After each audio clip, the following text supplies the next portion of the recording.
she has graciously agreed. She's been involved in many charities throughout Albuquerque in the community, part of being on the Albuquerque Community Foundation board. She has also served there. She has also been a past president for Junior League. And so let's welcome Erin. Hi, everybody. I'm going to stand behind this, which should tell you that I'm not that great of a speaker, and we'll periodically look at my notes because they charge me every year with giving the JLA history, which is frankly boring, but quite important, obviously, because that's how we were established. I'm sure when I talk, oh, you're filming me. It's terrible. But you look cute. Yeah, not really, but thanks. I showered. When I talk today, for some of you, if you were in a sorority or had friends in a sorority, I see a little, hi, how are you? She's a good girl. Then this will sound a little bit familiar to you. If you weren't in a sorority and think they're horrible, this won't sound familiar to you. So, my name is Erin Young. I joined the Junior League of Albuquerque in 2002, and I served on tons of committees and on the board in several ways, and I will give you my spiel of why it's important to be in the Junior League at the end of this, and hopefully convince you that your time away today from whatever you're away from, or whatever you're going to be away from, this year and the years that you're in the Junior League are going to be worth it for you. So, I'm going to share with you the exciting or not so exciting history of the Association of Junior League International and the Junior League of Albuquerque. So, just so you know, there is a big world of Junior League out there. It's not just us. If you move on in the league and serve on the board, you'll have an opportunity to go to big national conferences where you're going to see leagues that have 2,000 people in them, and you're going to have leagues that have 28. And so it's quite fascinating when you broaden your horizons in the league and you see how big and powerful the Junior League actually is. So you're often going to be asked, well, what is the Junior League? In fact, someone on your way here might have said to you several times, now what is the Junior League again? So I'm hoping that I give you some answers for that. It is not junior achievement. You are not going and reading books to children. Often people mistake us for junior achievement. You do not have to be rich or incredibly wealthy to be a part of the Junior League. My aunt said she tried to be in the Junior League, but she was blackballed. That may have happened to your aunt. But we don't do that anymore. Back in the day, and you'll hear stories, you had to be asked to be sponsored in the Junior League, you were invited to teas, and they secretly decided if you were okay enough to be in the Junior League. Unfortunately, some of that reputation still exists, mostly in southern states and not here, but you will hear people say, oh, the Junior League. So, and we even did it in Albuquerque to a degree, which is always interesting for those much older members to talk to you about wearing the white gloves and what you would picture. And they always had day meetings. And at 40, you were considered too old to be in the Junior League anymore. So that would kick me out. So hopefully those are some quick comebacks. And now I will get into the history of the Junior League, which will be exciting. And she just ran in something. Color run. Oh, fun. Color run. Good for you. Cute. So the first Junior League was founded in 1901 by Erin Harriman. And she was a 19-year-old New York City debutante. And she got 80 women together, or junior women is what they called themselves, to work on what they decided was improving children's health, nutrition, and literacy among immigrants living in the Lower East Side of Manhattan.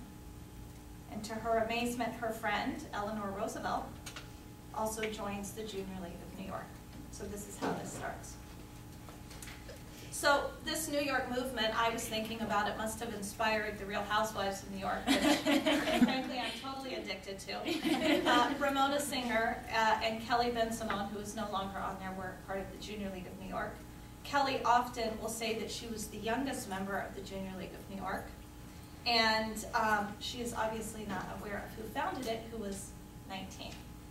And I was thinking about it on the way here. If you watch that show, I think Ramona Singer only likes wine and no longer the Junior League. By the 1920s, now there's 30 junior leagues, and in the 1940s, the first junior league cookbook appears, and this sets the tradition of selling cookbooks, which we're still doing today. And again, this started in the 1940s. Do any of you own a junior league cookbook or have seen one? Good. Okay.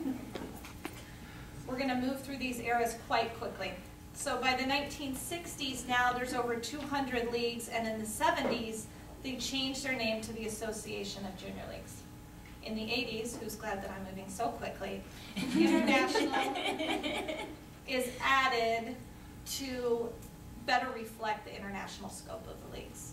So they're promoting diversity finally by the 80s, but still, we're still in that era of having to be invited in. So now we are going into the 90s, so obviously I'm skipping a whole lot of history that I'm sure that you can Google and find out more if you want. There are over 250 leagues, and everybody is clear in their mission. So in the second century, the new initiatives are created, and the JLA launches several campaigns, including Kids in the Kitchen, which you'll hear about. And currently, there are more than 170,000 women in 292 junior leagues throughout Canada, Mexico, and the UK and US collectively. So this is huge. There are junior leagues everywhere. It's like I told you, if you go to those meetings, you're going to see leagues that have 29 members and leagues that have 2,000 and everything in between.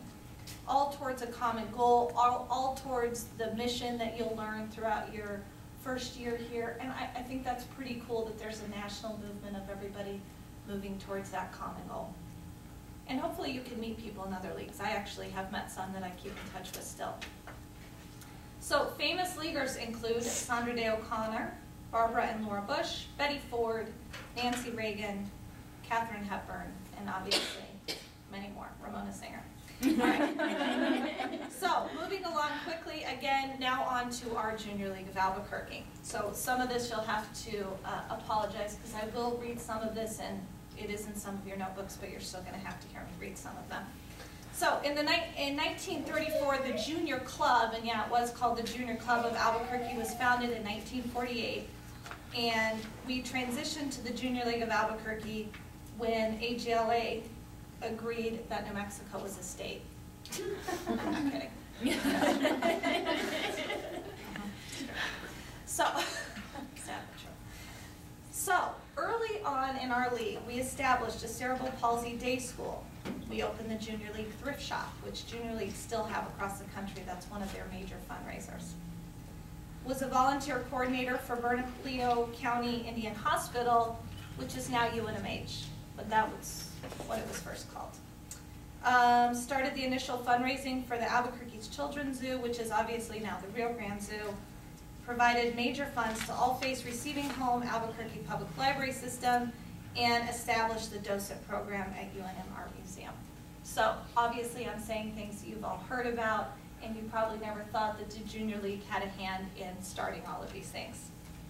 So, listen to this. They also funded, from the beginning, a learning disabilities project, a children's section in the Albuquerque Public Library, a senior citizen ID program, geriatric day, child care training seminar, child advocacy coalition project, workplace crime seminar, energy resources seminar, restoration of the old airport building, which they used to have their meetings at, cardiopulmonary resuscitation project, Crime Stoppers in Albuquerque, and not to leave out any STDs in Albuquerque, yes, we funded the venereal disease education workshop. So, somehow we have covered every problem that you might have early on in the league. So, getting to the 80s, which if you get to see old pictures, yes, they had the big hair. Those are my favorite pictures to look at. And those projects, which were instrumental in the league that you're currently in, were published Simply Simpatico, JLA's first cookbook. They opened the Ronald McDonald House, which obviously is still important today and has done great things. It's important to our league. Established